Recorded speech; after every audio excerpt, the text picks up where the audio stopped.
Sorry, I had forgot to go live, but we're live now. Hi. Yeah. So in this video, let me make sure I'm sharing the screen.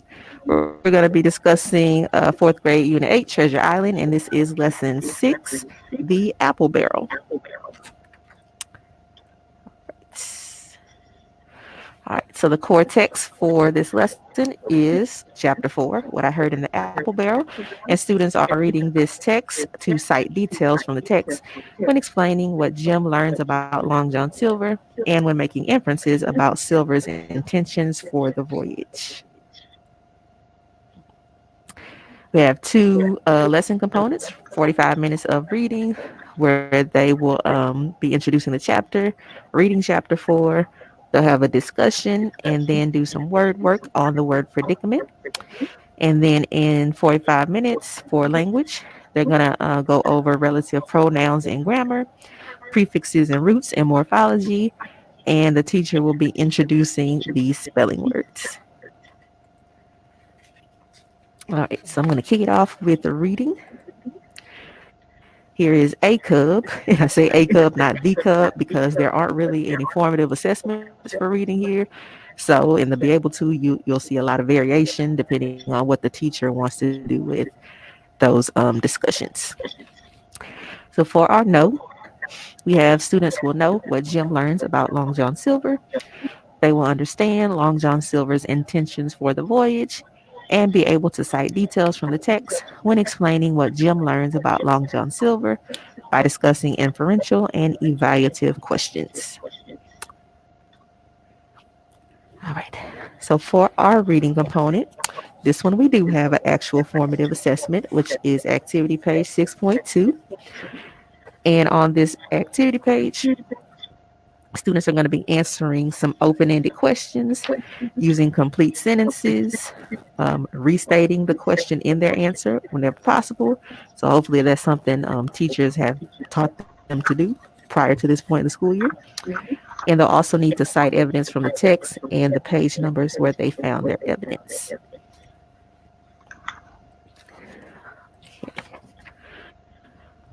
Oops, let me go back. Okay.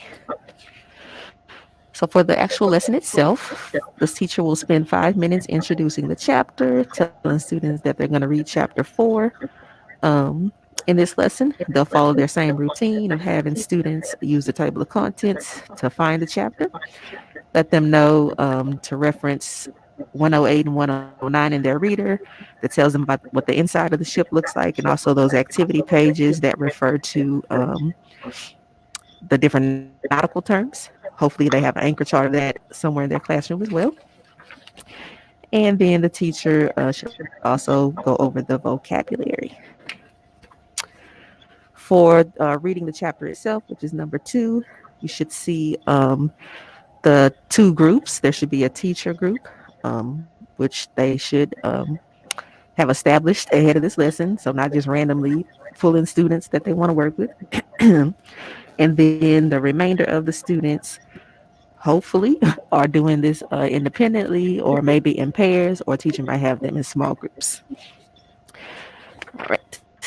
So in the small group, you'll see the teacher having students preview the questions on the activity page before they read the text itself silently. Then they'll go back and write down their answers to the questions on the activity page. And the teacher is supporting them as they're doing this by asking some of those guided reading support questions. So they'll do that for 25 minutes. And I think the then main they'll come thing, to number I'm sorry, 3. Sarah. Mm-hmm. Can I say something? I think Yes. the main thing for teachers to know is like making sure they have that activity page first. You know, like Mm-hmm. that's what we're supposed to do. Make sure that we have the page, discuss the questions, and then make sure they get into the reading. Just a little aha that I put in my notes in the sidebars. You know, and not wait till Yeah. the end like sometimes teachers may do. Yeah, and I was also thinking because they're expected to restate their question and the answer, if there's not something that has been taught, maybe providing some sentence stems for them Awesome. just to help them out. I agree. I agree. So, 3, chapter discussion for 10 minutes. So the class will come back together together a whole group, and the teacher will pose some evaluative and inferential questions. Then they're going to go back to activity page 1.3, that character chart, and they're going to add some notes about Jim Hawkins and Long John Silver. The teacher uses the chart to have a discussion with the class about the information that they learned about those two characters as they read the chapter. And that's it for the discussion. They'll spend 5 minutes on the word predicament. Um, Let me see. The teacher will follow, the usual routine. They'll ask students for some examples of a predicament and give them the STEM. Blank is a predicament. And they'll follow up with a making choices activity where the teacher reads some sentences and the students have to tell the teacher if the sentence is or is not a predicament. All right. And Okay. that brings us to language. And that brings us to language. So language is 45 minutes total. It is broken in up into our language components. So we're going to start off with grammar. I believe yes. And so in grammar, we're going to continue the work with the relative pronouns. If you remember back in lesson 5 or a previous lesson, they talked about the who, and whom. And so now we're going to talk about pronouns that, which, and whose. And so, in my opinion, these are not as confusing as the who, whom, and whom, right? Because basically, well, let's just start with the teachers doing in advance. The teacher needs to make sure that there's an anchor chart prepared or displayed on the relative pronouns. Because this will be a great visual for students because they can't, it's hard to get these confused, right? And know which relative pronouns to replace these nouns with. And so the teacher is going to remind the students that there are two main categories of the relative pronouns, which would be the people, and the other category would be things and ideas.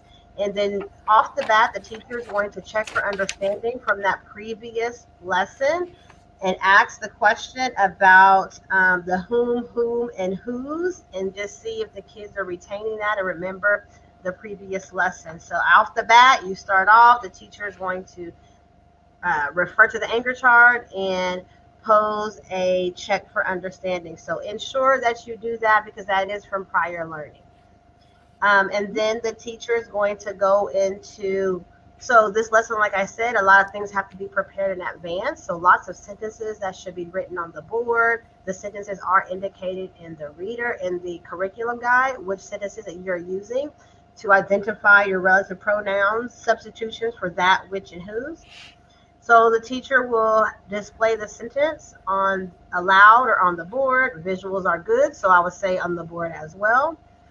And students will need to identify if it's a person or if it's a thing and how to combine the two sentences. So for example, my sister sent me a postcard, and so they have to identify the noun in that sentence with sister. Is that going to be who? Would that be that, which, or whose? And so the students will have to decipher what that would be. But in my guide, I put this beginning part as the explicit instruction. So before the students actually engage, I'm going ahead of myself. Before the students engage in this work, as you see on the assessment page, because they're going to have to take sentences and replace the pronoun, the noun with the relative pronoun, whose, which, and that. So yes, on this assessment, that's what you see. Students have two sentences, and they're going to have to combine those using the correct relative pronoun. Okay, now I'm ready to move on. Let me slow down. So, like we said before, you'll start off with the anchor chart and the check for understanding from the prior learning. The teacher has displayed sentences in advance to model for students how to properly combine the sentences and replace the noun with the proper pronoun, relative pronoun, whose, which, and that. Combine two sentences by asking the students, is this an idea or a thing, or is this a noun? Um, to me, this is explicit instruction because you are showing them first how to combine these sentences as the teacher. The teacher should point out that the words whose refers to both to people and whose refers to people and nouns and ideas. So it also states that model combining the two sentences. Basically, a lot of explicit instruction here. You're modeling how you would combine these sentences and then replacing that noun with that relative pronoun. It states to ask the students um, what is referred to in different sentences. So you're asking questions about the sentences, like is this a person or is this a thing, and that's going to get the students to think which relative pronoun is going to be replacing that noun. Then you have another pair of sentences. So there are many sentences that you must have prepared in advance that because you are modeling and showing students how to replace those nouns with pronouns. There's a third example. It says explain that the pronoun which. So basically, you're going to go through each of those relative pronouns. First, you're going to start off with with that and how to identify which pronoun replaces that. Then you go to the which and you go to the who. So all this is very explicit. And then you have examples for each of those three relative pronouns. And again, you're going to explain in formal language. You know, when we're writing, we want to make sure that it's grammatically correct with using the proper word to replace the noun, as in compared to when you're speaking. Um, and basically, once you model this with your sentences for each one, so I was thinking, maybe you could add some extra sentences so you can have the I do, you do, we do portion. Because the curriculum does give you the three sentences, but if you see that your kids may need some support, there are some supports and there are some challenges on the side. And then once your students have a clear understanding of how to switch or replace those nouns for pronouns, students will complete activity page 6.3. Then we'll move on to morphology. So that was 15 minutes, so that's quick. Morphology is also 15 minutes. The students are talking about the prefixes M and N and the root word port and bio. You'll explain to them that these are review prefixes and roots. There is some advanced preparation. You need to make sure you have the poster, the prefixes poster displayed and indicate that you're focusing on the M and the N. It does say to remind them of their Latin origin, of course. That's how words are formed, word parts. It says remind students that adding M or N does not change the part of speech in the word, okay? But it does change the meaning. So really hone in on the fact that it doesn't change the part of speech, but replacing these prefixes will change, or these roots will change the meaning of the word. It indicates a teacher needs to write the word mature on the board and discuss the part of speech in that word. Use it in a sentence. They need to make sure that they know what's an adjective and the definition of it. And then into that word mature, you're just going to manipulate that word. You're going to add those prefixes to the beginning. You're going to add M. Okay, and so what does M mean now? It changes the meaning. So stressing the fact that when you add a prefix to a word, a root, it will change the meaning. So you're doing that work with the students. And I like to call them, they're building words, so let the students know that when I'm adding in that word, I'm changing the meaning. Then you'll do the same with dependent. And then you're going to add in the prefix in. And so show the students by manipulating these word parts, it changes the meaning of the words. You're gonna constantly refer to that roots poster. So you have two posters up. You have a prefix poster, and the teacher has a roots poster. Then you're gonna do the same thing with port. Okay, and then you're gonna write the word important on the board, teachers. You're gonna discuss the part of speech. You're gonna discuss the meaning, and basically breaking the words down and showing students by manipulating these words, it changes the meaning. And you do this again with the word biodiversity, and that's how the second word, the bio, comes in. And then there is a check for understanding at the end. The students will engage in a choral response to some questions that are indicated in the curriculum. And basically it says, what does the prefix M mean? I mean, so students, hopefully by the end of this lesson, this is review, they know that M means not, and N means not, and port means to carry. So you're just asking if they know what these words mean. And that'll conclude. Then they have that activity page to complete, 6.4. Then we'll move into this page here. Yes, then we'll move into spelling. So each of these components are 15 minutes. And basically we are introducing 10 vocabulary words from Treasure Island. It does indicate that the teacher and the student are to say the word aloud and to count the syllables in the word, because these are words that are being introduced. So do that work with them. I know a little strategy I like to do is put my hand under my chin and say the word, and that's how they count the syllables. So this is the activity page that they will be using to write these words. Let's see.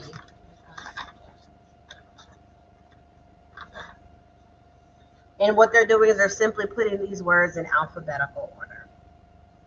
Okay, and that will be the spelling component, and I believe the ending of this lesson. We thank you for joining us. Yep.